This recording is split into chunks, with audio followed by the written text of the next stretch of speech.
Les participants à cette formation, au total 20 professionnels, sont venus de 4 organisations, dont The Norwich Refugee Council, Alerte International, Search for Common Ground et Justice Please. Au nom du gouverneur militaire de l'Ituri, Maître Étienne Ounega Ege a lancé cette formation tout en promettant l'accompagnement de la province.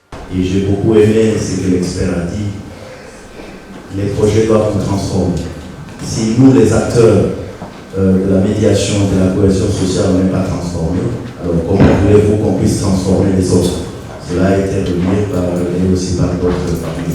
Donc les projets doivent d'abord nous transformer, ça veut dire que nous sommes convaincus de ce que nous faisons et à travers nous, nous pouvons maintenant convaincre les autres pour la cohésion sociale. Après différentes présentations de participants, Francis Albert, directeur du consortium Cohésion sociale, a trafiqué sur une note de satisfaction au regard des résultats produits par les partenaires de la mise en œuvre du projet. La formation qui a débuté ce matin pour une période de 4 jours est une formation conjointement organisée par le consortium Cohésion sociale que je dirige et l'Institut des Nations Unies pour la formation et la recherche.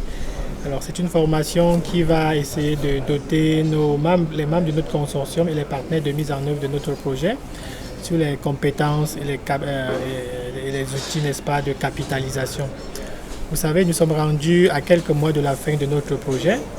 Et la capitalisation est une étape importante du cycle global d'un projet. Notons que le résultat de cette formation permettront de définir les domaines prioritaires pour la prochaine phase de la programmation en mettant l'accent éventuellement sur les éléments de renforcement de capacité et les processus de multiplication ainsi que sur la conception d'une feuille de route pour la mise en place d'une vaste communauté de pratiques comprenée chaque jour par le lieutenant-général Boyanka Chamadjoni, gouverneur de l'Ituri.